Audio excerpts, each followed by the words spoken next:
3, 2, 1. Hello and welcome to the Enlightened Couch Potato Show. I am Nicholas Rave, and I am alive again after having COVID.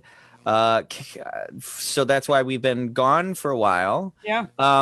Hey, co-host. This one? Yeah. I'm Adrianne. With the most. Yeah. I'm Adrianne Gunn. I'm Sir Adrianne Gunn, technically. And I'm excited to be here. You are my human that I know who's had COVID. I mean, technically your kid had COVID first, but I don't know your kid. So yeah. He didn't have much to say about it either. Yeah. I was going to tell you this short story. Have I ever told you the short story of how sometimes I feel like I have cat hair on my tongue?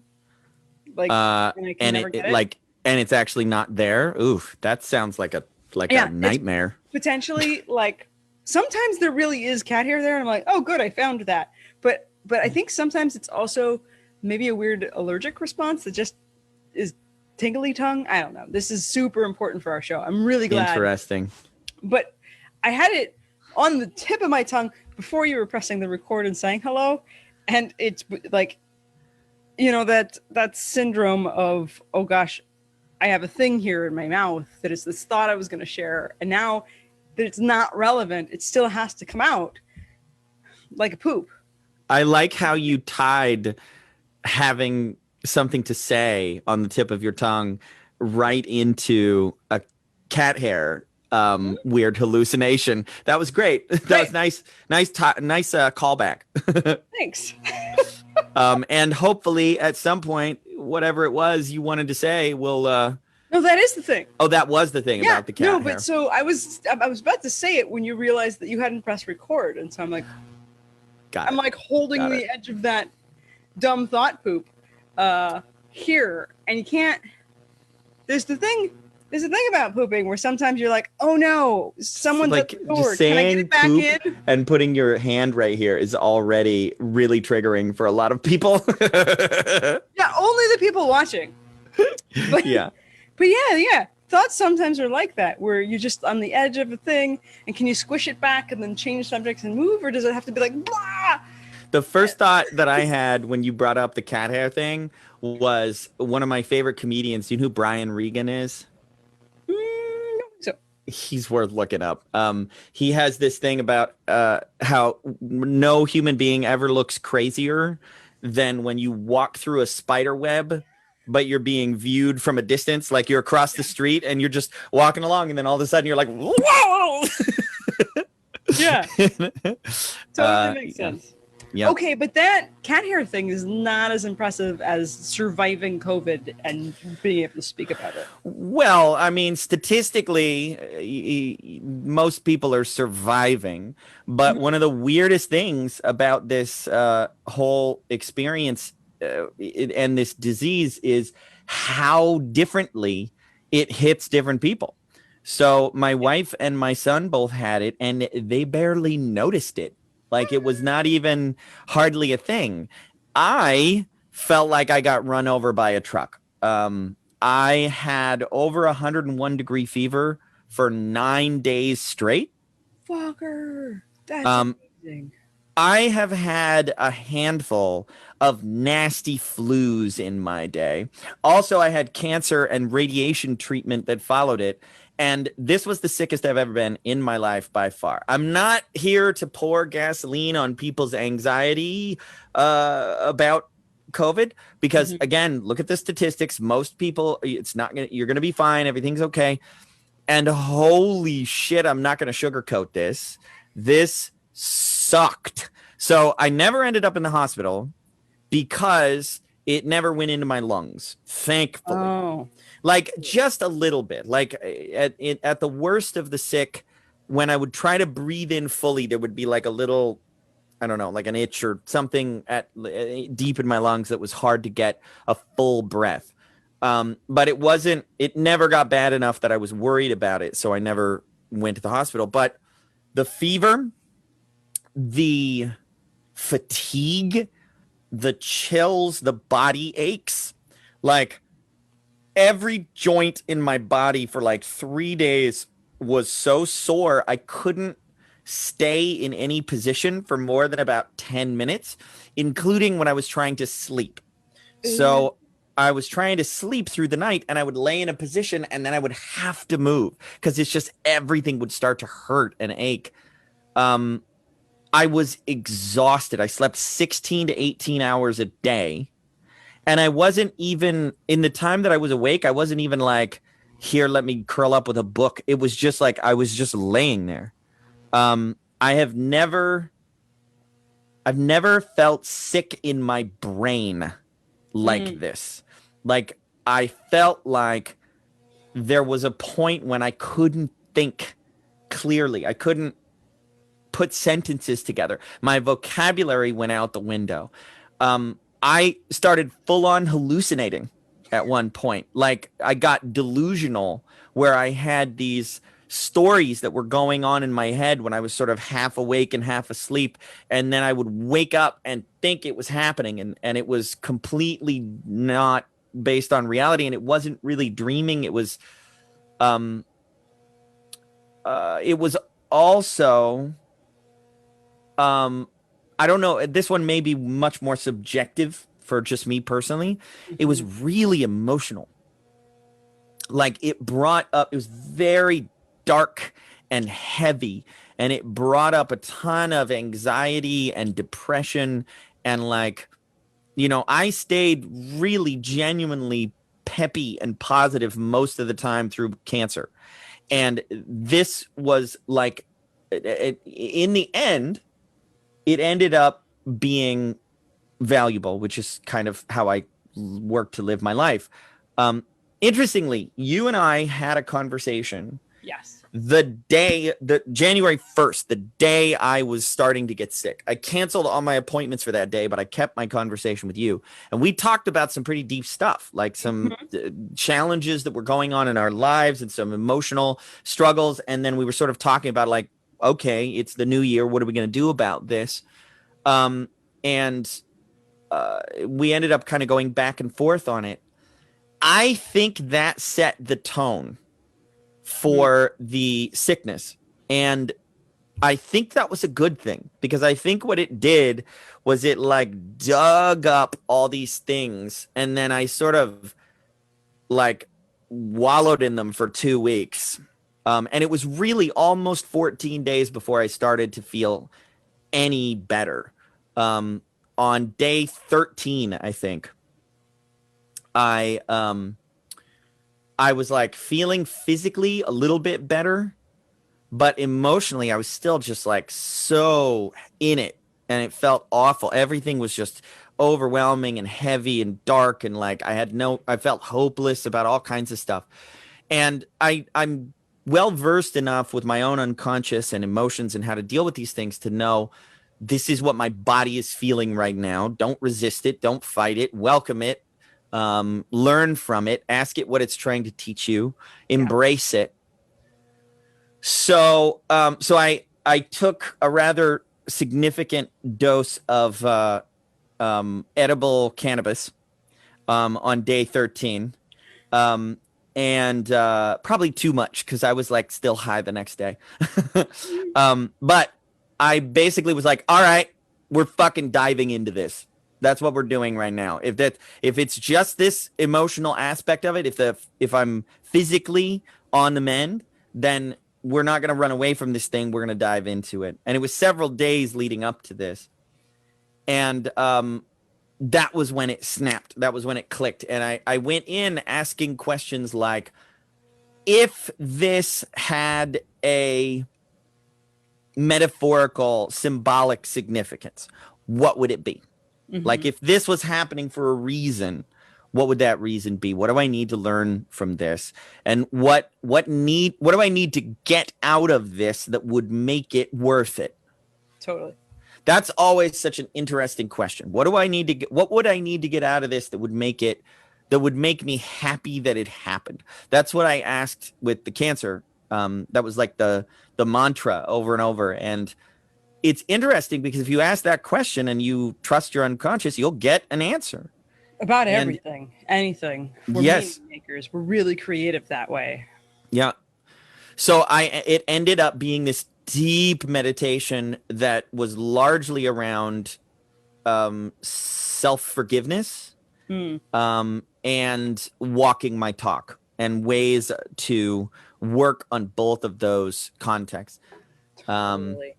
This makes And sense. You and then, I yeah, go ahead. both came across in our conversation. We're like, let's dive in. What do we want to look at for this year coming up? And we both landed on the concept of power Mm. and our own access or lack of, or wounded And resistance to, resistance to owning our own power, and potentially who have we hurt in the past, and maybe that not forgiving ourselves or not reconciling that is holding, keeping us in a holding pattern in certain areas of our life. So you went deep into COVID world with that, and I watched every single one of the Avengers arc of the MCU movies. It's like 22 movies, right? Yeah. That's where I went. I also, like, I was thinking we were going to have this conversation. This is how a lot of breakthroughs happen for people. You're like, oh, we're going to do this thing. We're going to reconcile. We're going to rabble with it. We're going to wrestle it. And then the next day we're going to be like, bam. I thought we were going to have that conversation. And then we're like, cool. Start the week, kick ass.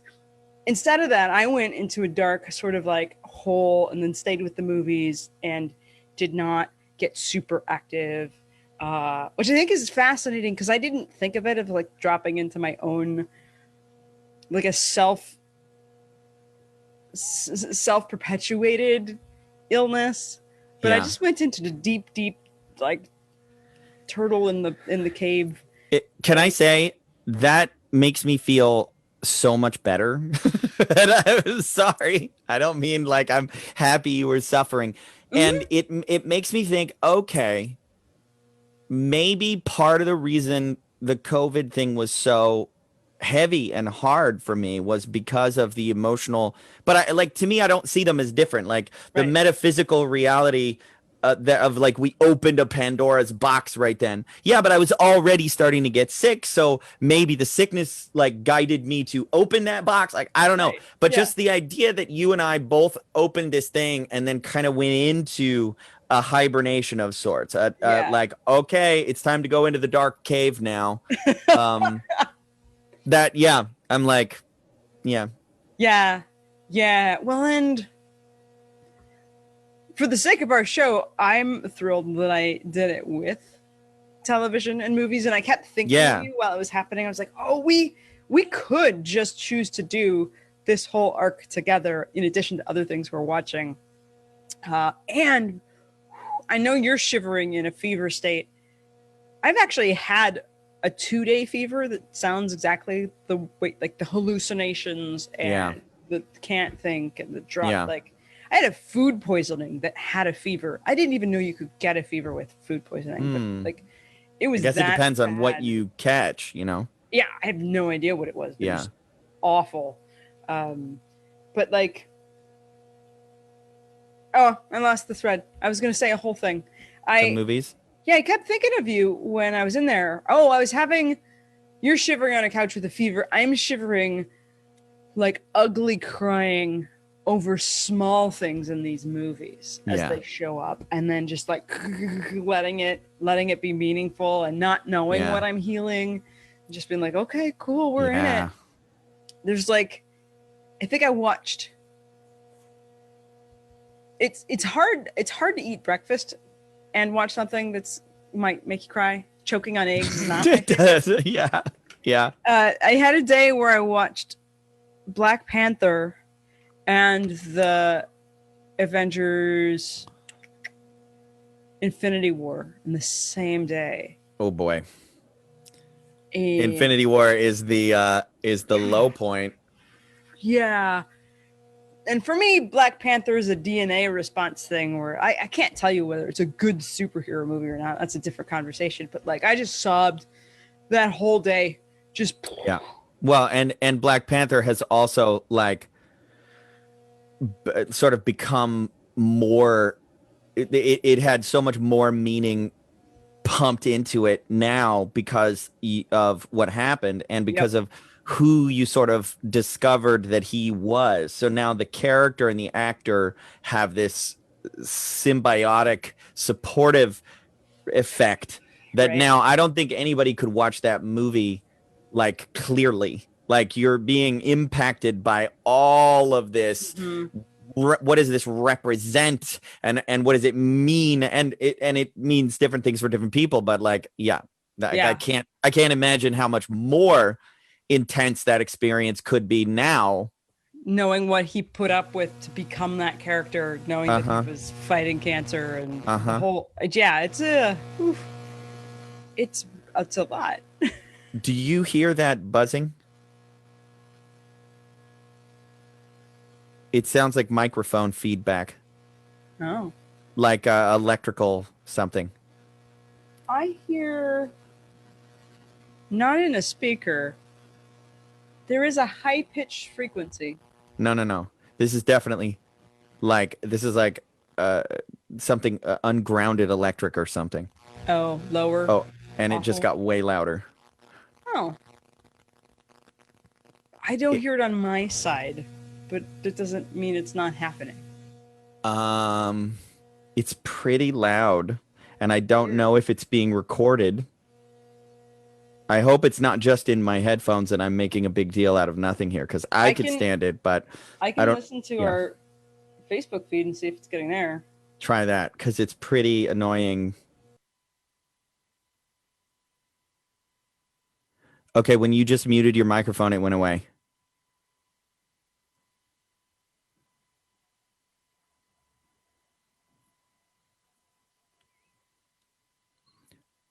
Oh, this is good television. Let me You're. see. Oh yeah, it came back as soon as your mic came back on. Yeah. It sounds like noisy lights. It's like. I believe you. Mhm. I don't know what to do about it. I bought this new, really fucking expensive, fancy interface, and it doesn't play well with Zoom. I'm not Oh. using it, but there's so many more devices connected. I've got Mm. new lights that are USB powered. Um, so I'm still in my old setup right now. Everything's coming in and out of my old speaker mic system. It should be the same, and the What microphone happens is if that you microphone. do you have the Zoom background noise removal Yeah, let on? me see what that setting is at. Here it is at medium. Medium suppress. Here's low. It didn't change anything. High. So it must be in the signal. Yeah, I do not know what to say, do about it. Well, do you want to just keep going anyway? I guess I didn't hear it. I didn't hear it in the Facebook world. Okay. Well, maybe it's not picking up in the recording. That would be great. Yeah, let me see if there's another way to.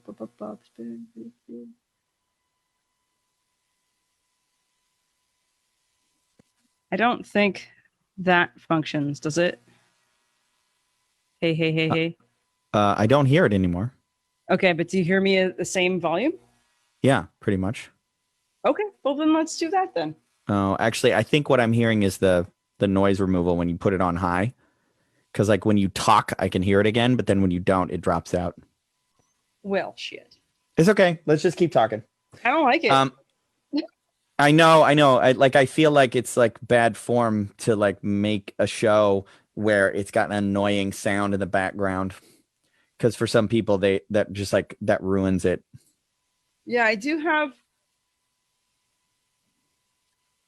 have two new USB lights. I had a giant, those big softbox lights that was pointing up at my ceiling for years, and it meant that I had to walk around a light stand and that sort of thing. And I just put up two tiny LED lights and mounted them on the wall instead. Um, Well, the lighting looks great. The color looks good. Like everything with this new camera looks awesome. yeah, I just don't know about the the USB noise. It's not something that has happened before, and the Okay. only thing Well, it's it lights. doesn't sound nearly as bad right now, and I think it's because you turned up the noise removal. So if you want to just keep going, Okay. like, Where were we? We were somewhere. ooh, I don't know. great. So you spent a lot of time not being able to read or watch No, things. no, no. Since then, I have plenty to talk about. So, without going into discussion, let me just throw out. I finished Cobra Kai,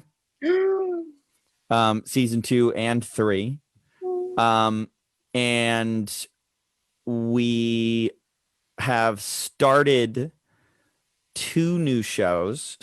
We started WandaVision, which is, speaking of Marvel, the Yeah, next iteration there, nice. and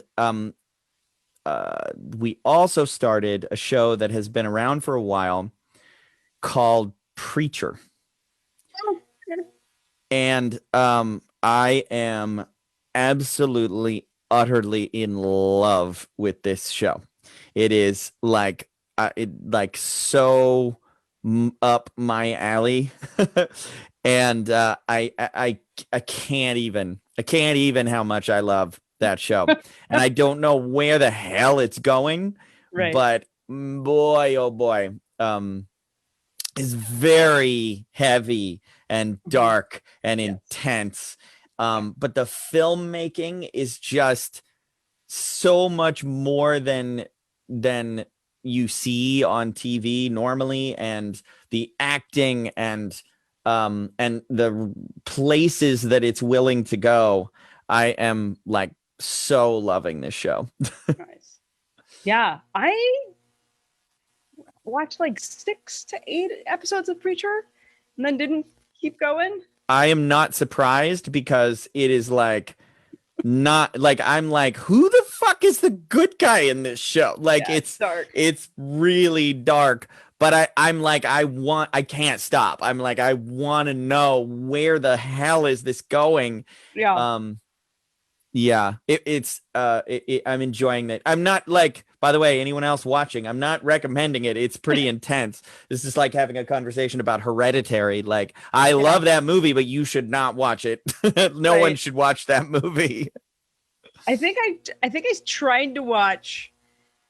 I had pauses. I think in the same chunk of time, I tried to watch uh, Preacher, The Boys, American Gods, and what was the other one was this. I don't know if I know this comedian well enough.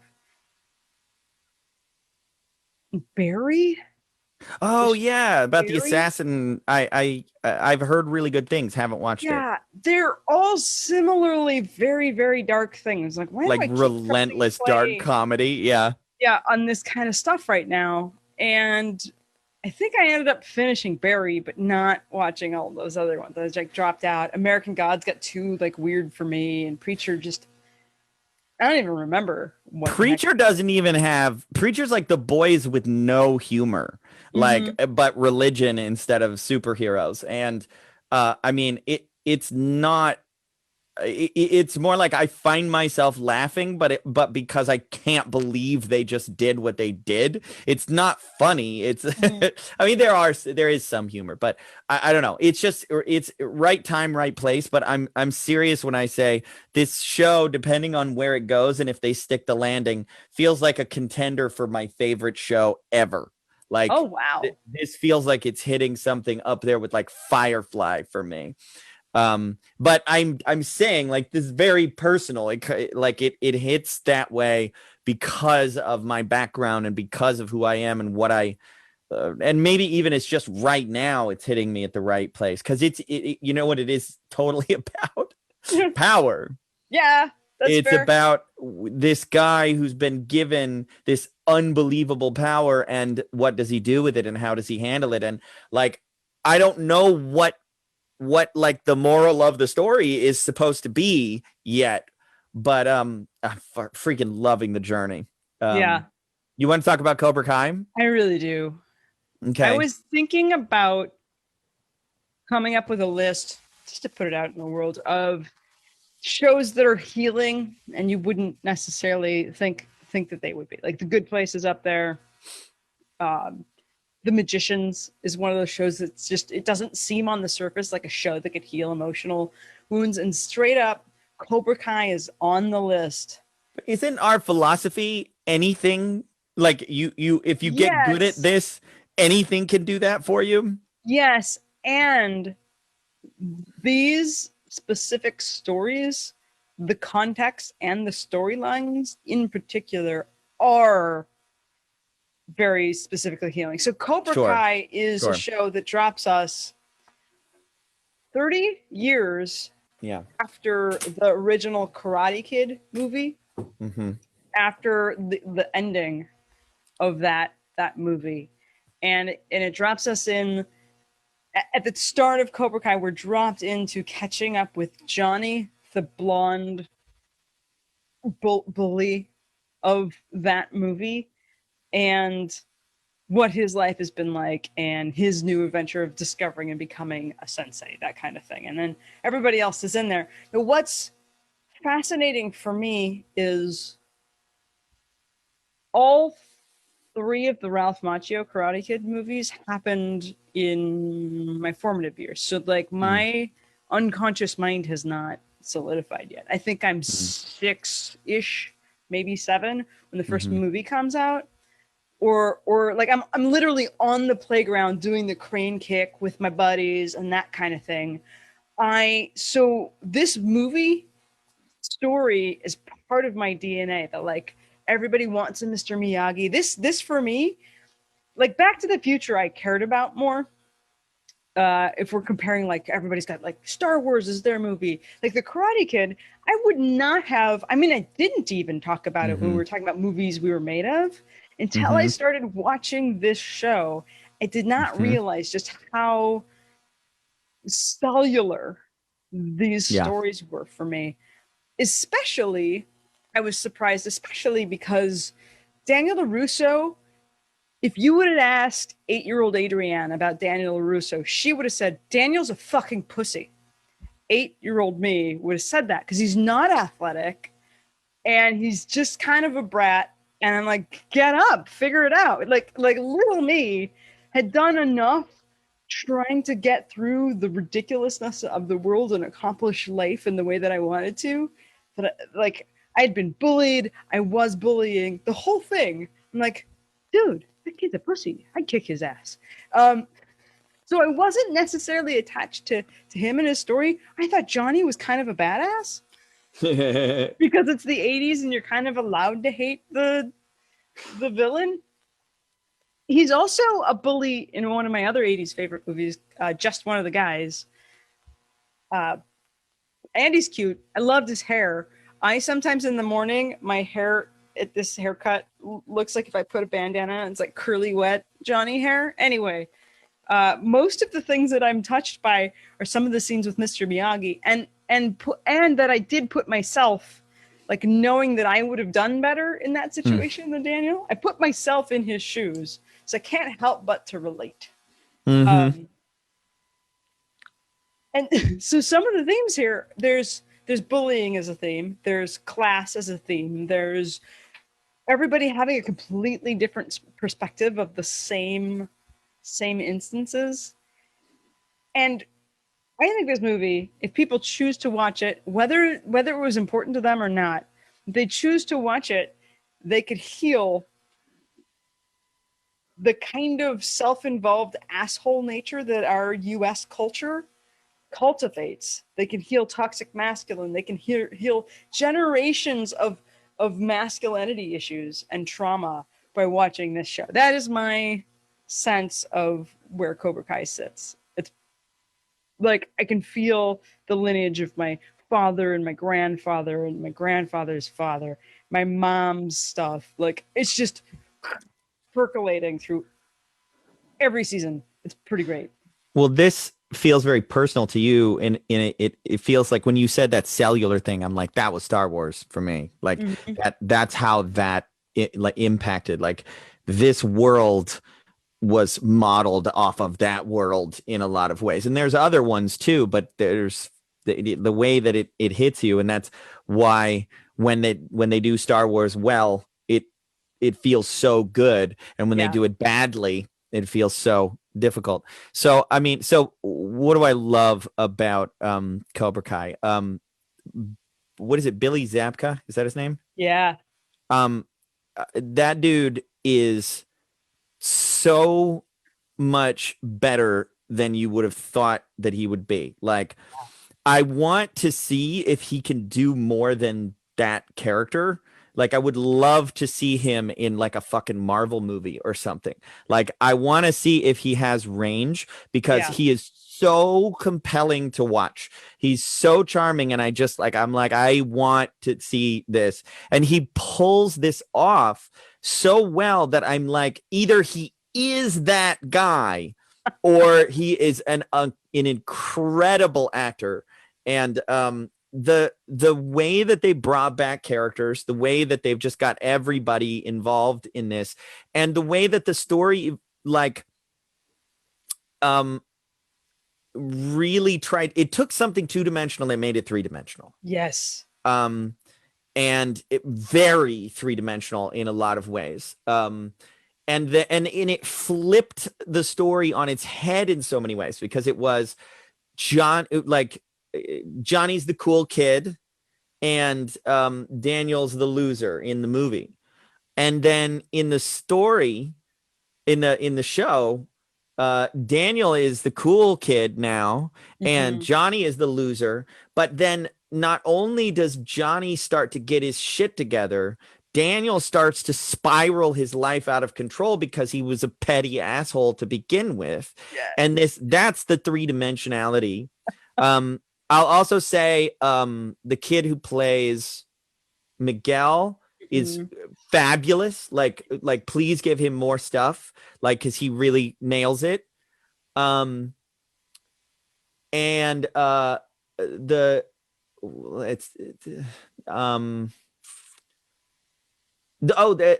some of the secondary characters, Hawk, for instance, I've really seen how like he's got a character journey that's been, and you've been able to see him evolve in a way that like I would not have pegged when we saw him start. Like I was like, wow, okay, he's like getting this.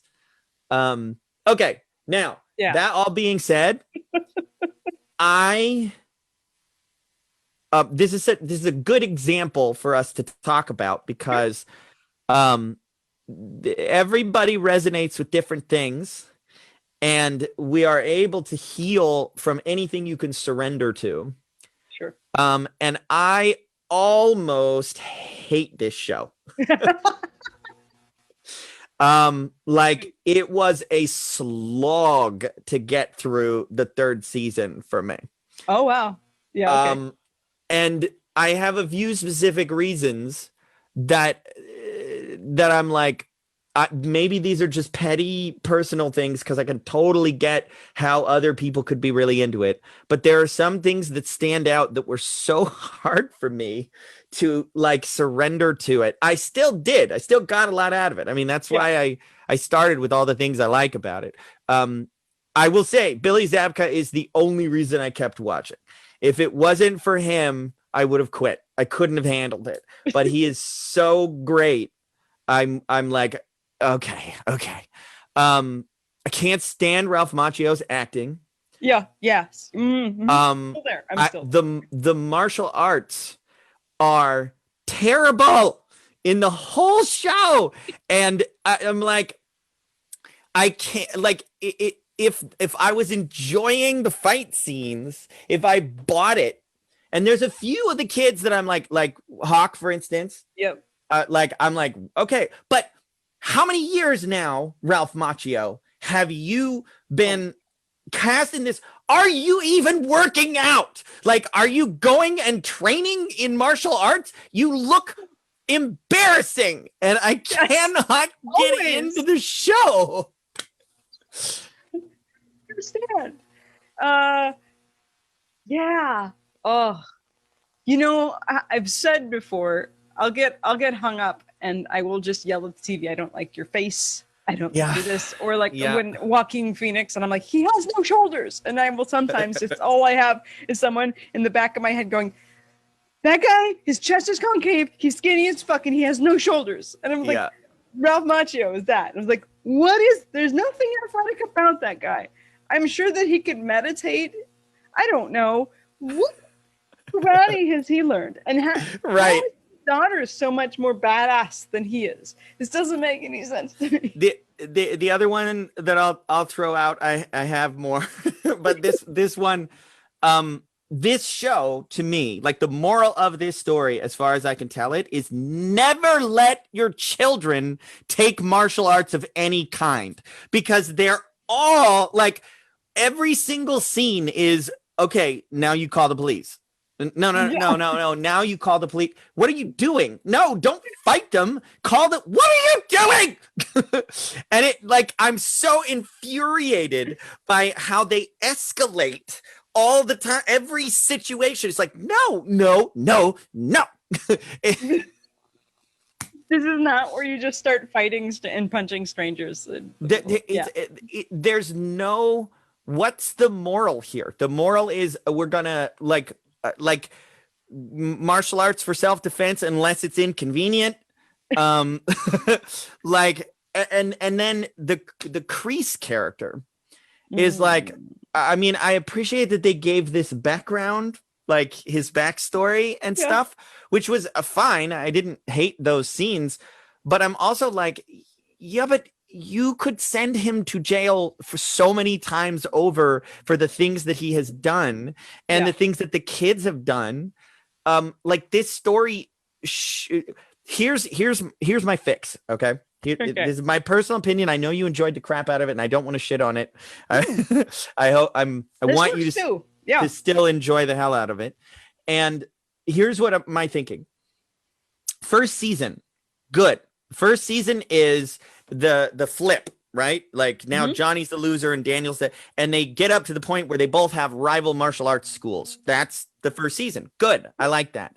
The end of the third season, when they start working together, should have been the end of the second season, because nothing happens in all of that except that they keep fighting and then having this escalating fight. And there's no character journey that takes place between Daniel and Johnny.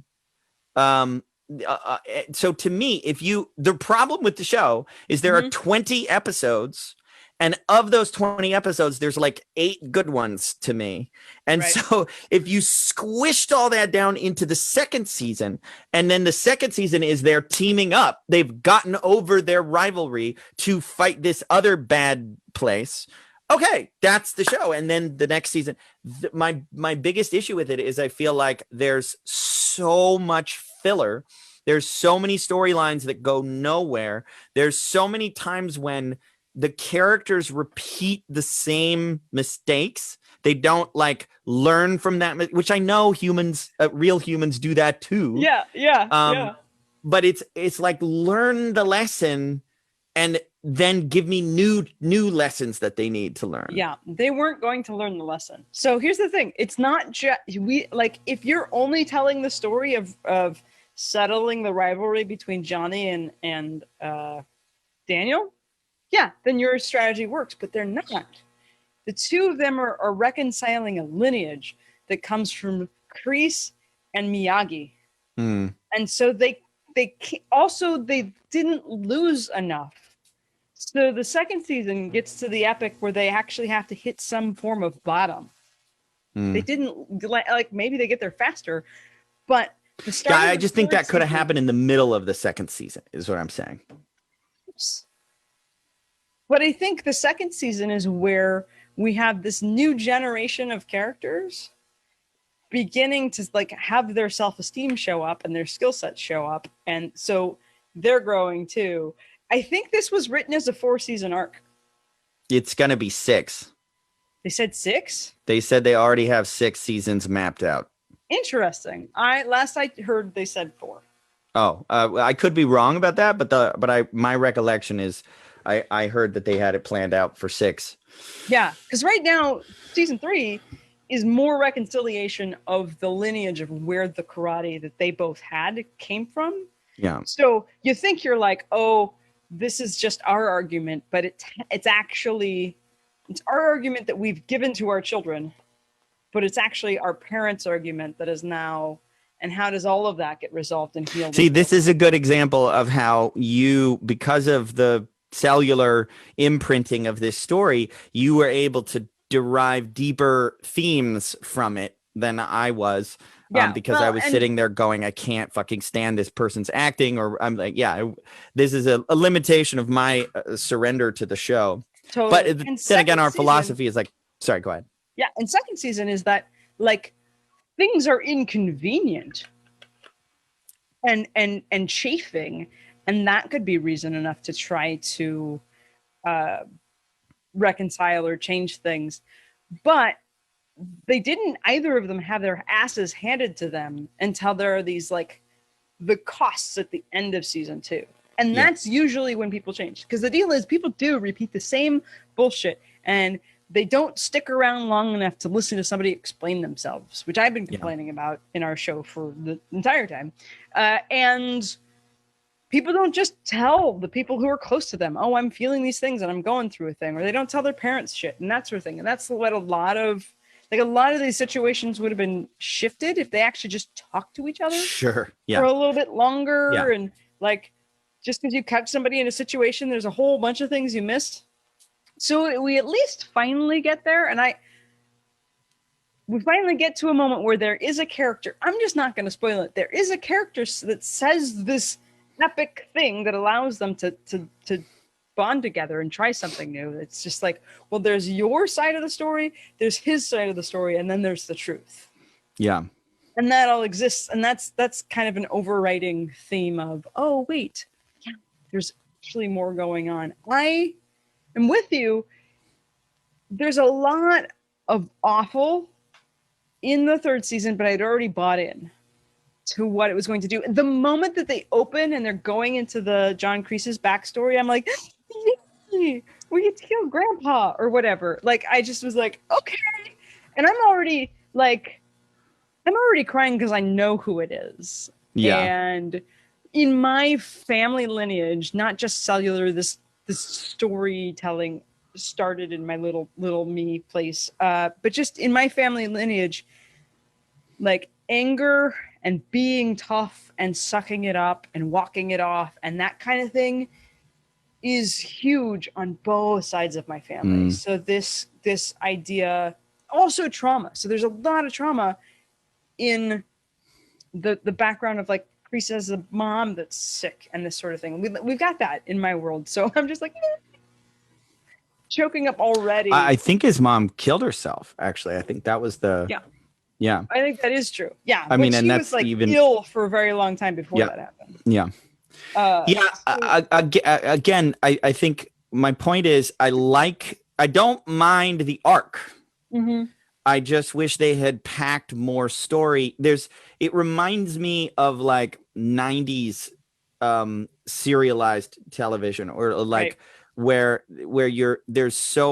they're going somewhere, but there's filler episodes that don't do anything. It's just that thing alone. And I've gotten used to shows like Ozark or something like that, where something, or The Boys is another good example, where like a lot happens. Mm-hmm. This is almost as condensed as a movie. It's just a 3, 4, 5 hour movie, and this doesn't feel like that. This feels more like television, and it's not, there's multiple things. It's like the casting. There's a number of actors and actresses that I'm just like, ugh. And that one I blame YouTube. That's not Netflix's problem. YouTube cast the show initially, and they don't have probably the casting resources that Netflix and whatever. I mean, you think, contrast the cast in this show with like Stranger Things. Like those kids are fucking superstars because Netflix found the best perfect mesh of all these kids. Right. And these kids are like, I'm imagining watching, and this kind of resonates with your story. Yeah. One thought that I had was I'm imagining like a gymnast or a martial artist kid watching this show and being like, I could act so much better than that, and I could actually do the martial arts. So like me when I was it's little. the casting and the horrible martial arts and the just filler for me that was so hard. The filler, though, I'm going to say about the filler, here's the challenge and the problem. The reason why they couldn't Ozark. These 3 seasons are following parts of and the arc of the actual first movie and parts of the second movie. They're a lot of what's happening is referencing scenes you may have remembered or may have forgotten. They have to fill it in. And there was like fun times, good stuff, the dating scenes, and they revisited like a Christmas party scene that's in the original movie and a bunch of these other ones where they're touching back. And since they are deciding to do that I think of funny and creative, like spinning those scenes and mirroring them with different characters and coming from a different place. They're a little bit stuck with the original material in that way. And I have no idea. I at least remember some of it. It like flashes back to me. I'm like, oh, I know what's happening and that sort of thing. But there are people who are watching it and enjoy it who don't remember. The first movies weren't that relevant to them. I keep wondering if we're going to have nods to Hilary Swank and Jaden Smith, because they're bringing everyone else. I mean, did you get the reference at the end of the third season? Like the guy that Kreese is calling? Like, you know who that is?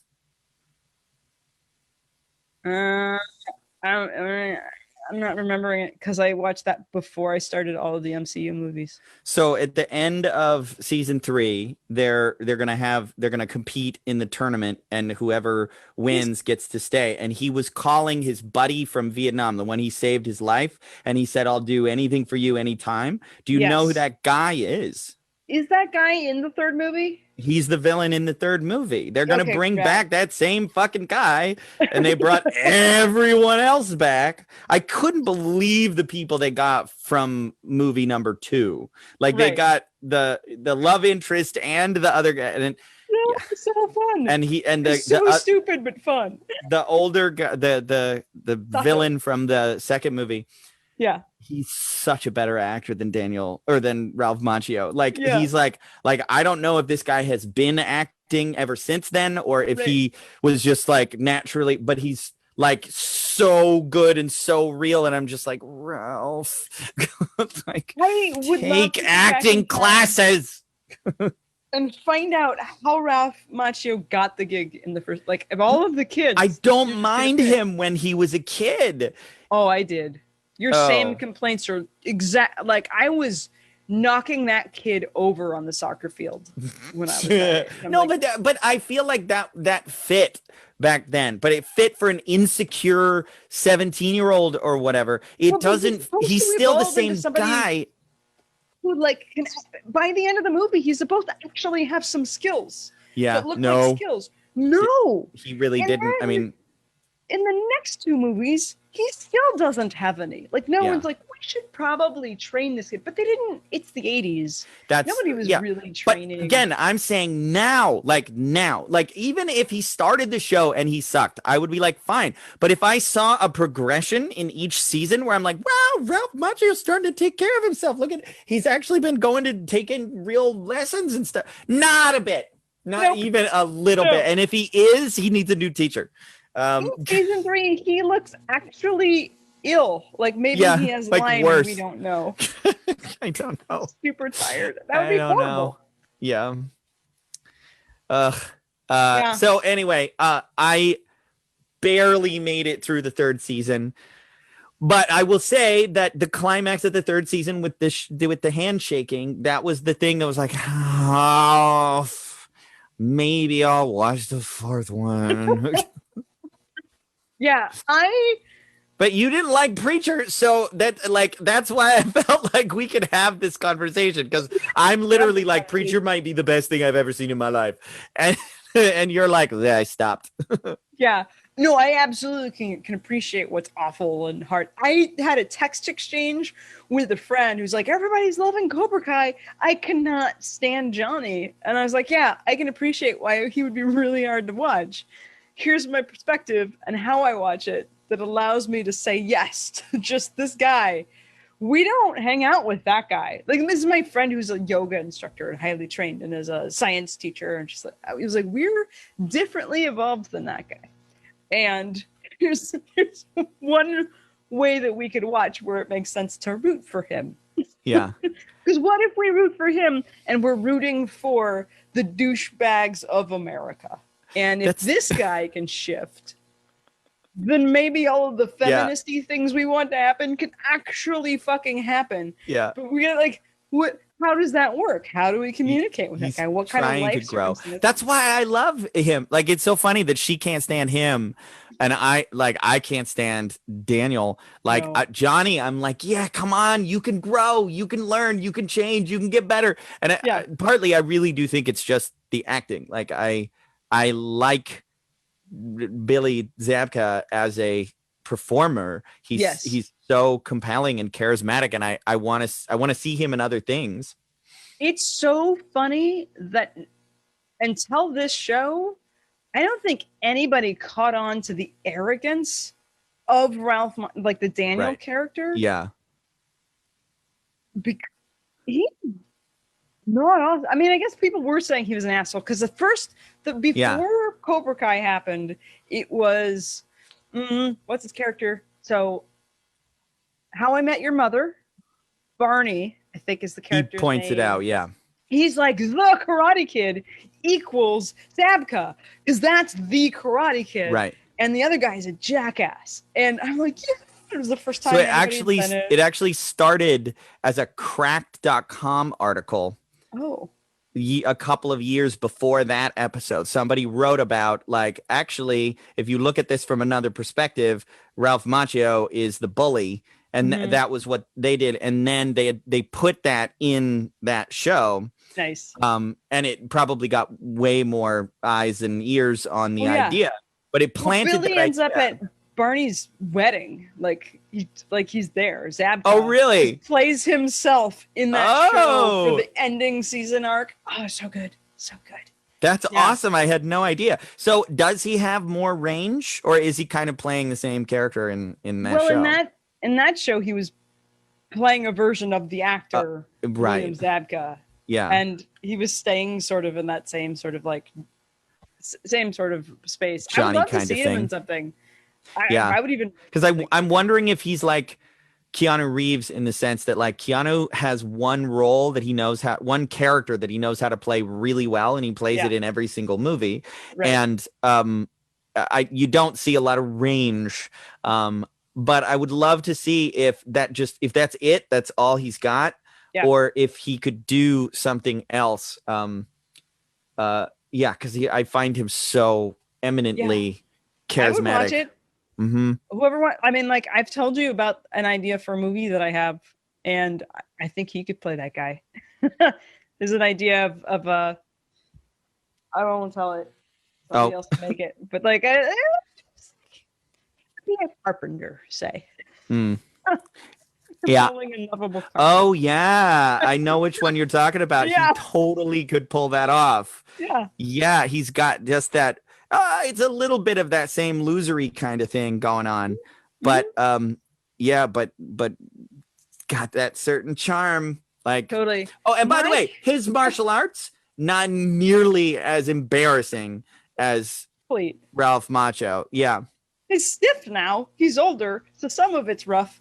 But yeah, he was far more an athlete than Macchio. So my curiosity in this arc is, I can absolutely see that Johnny is more prime for an evolution than Ralph Macchio because he's been knocked flat on his ass and he knows he doesn't have his shit together, right? But Ralph Macchio, he thinks he has all his shit together, facilitate being the same ass, and being rewarded with money and connections and these sort of things. And so my curiosity, if we're having, how do we heal the toxic American man as this experiment? the person who actually probably needs the most shaking out of their shit maybe is this moneyed gentleman Dude, who I've has heard. influence.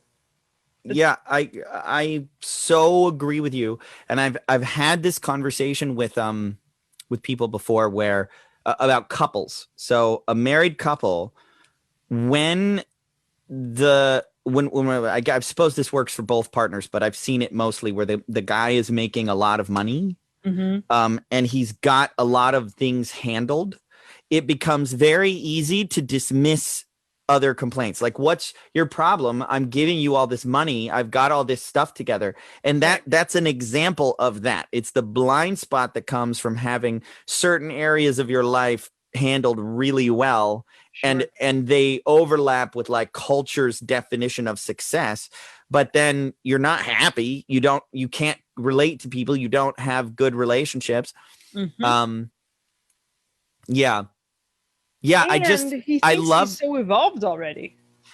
that's what I was gonna say. I love that it was like in there. Like he grew and he was successful and he was confident and he had all this stuff, but all that time this bitter, petty asshole was in there, and to like put the kind of bitter, petty asshole in he's the one with the beautiful garden behind his dojo and all this. Right. And And he and thinks that his problem is Johnny yeah, and Johnny's karate teaching. I was like, yeah. problem. Your Yeah, problem and has been Johnny you all actually along. cares. Like Johnny's actually making a positive impact with the kids that he's working with, for a time anyway. Yeah. Um, yeah, it's definitely a nuanced show. Yeah.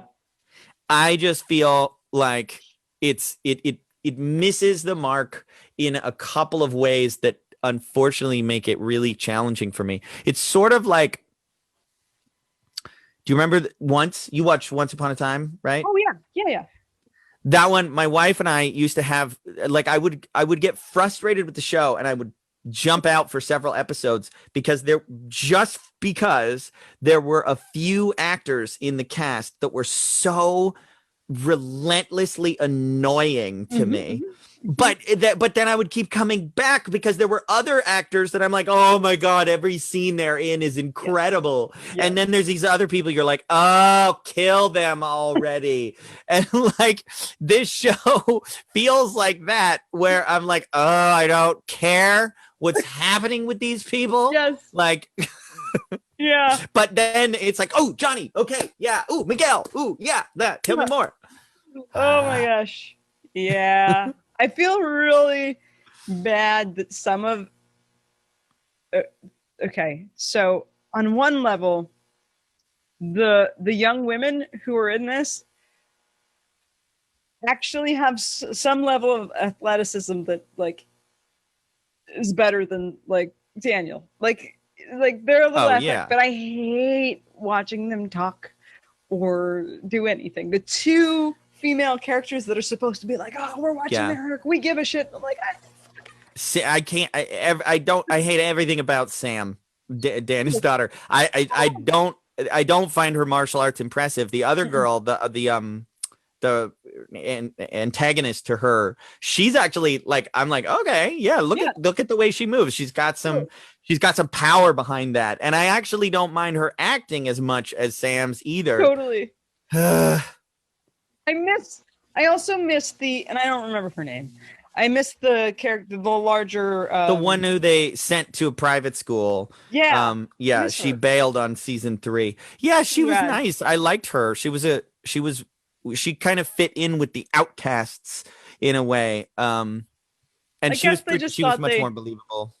They did her arc already, and I'm like, okay. Nah, my suspicion is like probably her parents pulled her out or something. Was like no, we're not gonna do another season. Yeah. I know she did get like the actor. I looked it up because I was like, why isn't this person in there? She was great. I think she had personal health challenges and such, and maybe that affected. I don't know. I don't know. But yeah, there are cringy moments. It's just, I do just get such a body response that I kind of don't care. For me, I have shows that are the same, and movies in particular, where I'm like, I can objectively see that this is not a good movie. yeah, But it yeah, doesn't matter. I can still drop into this space where I'm like, oh, I love it. I love it. yeah. I love it. I'm not in control of it. Like we're trying to help people like drop in, like go into a relaxed state and allow. And I just like turn it on. And I'm like, body response, twitch, and Well, like, let's wrap this up with a core philosophy, I think, of Enlightened Couch Potato, which is the reason why we can both do this and we can say, like, yes, you can surrender to anything, but you can't surrender to everything because you don't have enough time. So yes, what do you decide to surrender to? The thing you're called to. And if you're not called to one thing, like I kept watching because I wanted to have this conversation. So yeah, I kind of half hate watched it because I wanted to be able to have this conversation with you. But yeah, like I wouldn't say to you, go watch Preacher so that we can talk about it. Is like you're not compelled to watch that right now. That's not where your bliss is calling you. So hmm, don't like, but I am. So I'm gonna watch it. yeah. Yeah. Nice. I might drop in again. I'm curious whether you would like time wise, because sometimes we've been like giving each other homework. Here's potentially a second season ish. It's a different year that we're in. Would you want to drop in and talk themes of the MCU movies? Oh, absolutely. I mean, I've seen every single one of those movies at least twice, Yeah, all the way through. And some of them I've seen three, maybe four times. I mean, I could talk about, I would have stuff to say about every one of them. cool. Um, so yeah, we could do it chronologically. Like that's not even a show. That's like a couple months of shows, Right. Well, possibly. I'm thinking we can drop in and we're gonna like, all right, here's what we've been watching now, but we're gonna talk about, Iron Man, and then we're gonna talk about Yeah. the Hulk, and then we're gonna talk about, like just Have drop you in for moments. have you watched WandaVision yet? Not yet. I just saw that I have access to the first. It seems like 3 episodes. Is that even Yeah. true? Yeah. Yeah, I just got Um, access. I'm gonna. yeah. Can I give you a little bit of a frame to go into it? Sure. No spoilers. Mhm. Um, mostly these are just some of my impressions. It's very patient, so you got to be ready that it's like that. Like I am most impressed with the filmmaking confidence that they have to go. We know we're gonna lose people because this is weird. It's weird and it's Yeah. slow and not a lot happens. But Mhm. the thing that I love about it is there's this sinister something that's under the surface as it's going on, and it keeps building. And I'm like, okay, like if there's anybody I'm gonna trust that they're gonna know how to do this, and they're gonna know it, they're gonna make this worth it. That Yeah. was the impression that I had. Is the first two episodes are so weird and they're so sparse, and you're just like, what in the fuck are you doing? And I'm like, but if there's anybody that's going to be like, oh, when we get to the end, Right. okay, I see it. And there's so many subtle thematic Easter eggs and things, but I can't share any of those without Totally. Yeah. spoiling anything. But I think that it is, fingers crossed, it is building up to something amazing because I've heard some theories about where it might be going. Yeah. And I'm like, there's a lot of ways they could do this that are just going to be like, holy shit. So the one thing I'll say that is a little more detailed, but not spoilery, because if you've seen anything about it, you realize it starts in like black and white in like Yeah. a 1950s style. And then it turns out each episode, they're going like a decade forward. So it's like 50, 60, 70. Yeah. So I just, one of the things that I was mentioning this to my son actually when we were walking is I was like, isn't it interesting that Marvel, when they sit down to go, what's going to be, okay, we're doing our first TV show. I know Right. there was Daredevil and stuff, but they didn't do that. So this is like the Kevin Feige They didn't do Marvel. Agents of S.H.I.E.L.D.? That wasn't them either. Oh, interesting. Okay. Yeah. So this is the first time that the MCU Marvel is coming in and doing a TV show. So they're like, well, let's do a TV show that is a meta commentary on the history of television. That sounds awesome. And it's like, when did Marvel become the arbiter of these kinds of crazy ideas? And they're nailing it. They're freaking nailing it. Like the way that they capture the essence of like the Dick Van Dyke Show and then Bewitched, and then it's really impressive. But then they're doing this subversive thing with it that I don't think you're going to understand until the very end. I personally, I think it's awesome, and I'm waiting to see if they're going to stick the landing. But I have so much more confidence in their ability to do that than most other places. I'm loving the concept that their whole setup is very much team collaboration, the collaboration that makes this entire universe work and more compelling than other movies in the same genres. Mm-hmm. That when I watched back this I don't know, a couple weeks ago, all of the gosh darn things, the significance of so many of the things that were going on theme-wise, even in like Captain America, that I didn't quite catch or give a crap about because of where our country has gone and because of what we've emotionally experienced. I'm like, this was in there the whole time? Yeah. What? Yeah. It's fascinating. Their ability to like unconsciously reference like Endgame. I've watched videos where they show like Easter eggs, and it's not just like comic book references. It's like little tiny things like when the portals open, right? In Endgame. The first thing you hear Falcon say is "on your left." Yep. Which is a reference to the very first time they met when they was running around the circle. And then there's little tiny moments like when Ant-Man and the Wasp there's one shot of the two of them and they're about to go do something in the big battle at the end of Endgame. And she says, we got it, Cap. And she's referring to Captain America. And then he turns and gives her a look because in the second movie, when he referred to Captain America as Cap, she made fun of him. It's like you could completely miss every single one of those, but it's almost every single line is a reference to something back. And it's like the writing is incredible. And I think because they're fucking superhero movies, they don't get the credit that they deserve for like bordering on Shakespearean level, like unconscious, like they're playing with these different themes and everything. It's incredible. Well, and it matches what can happen when you do the thing of just actually watch your fucking movies when you write the next one. We talk about this sometimes where I'm like, did you watch the show you made? Yeah. Like, it's that, I mean, everyone's seen it. It's there. You can read it. You can read notes that the people made about the show in real, like, just, did you watch any of it? Like, just. It was like the minimum amount of effort. Episodes ago, this other thing happened, which is totally documented. If you're part of the team. But, like, they actually watch their own shit and they reference stuff. It's so good. Yeah. So we can have, extensive conversations about the Marvel movies. I would be happy to do that. So okay, rad. All right. Ruby, I'm glad that you were alive and back. Oh my God, me too. Thank you. I'm glad I survived.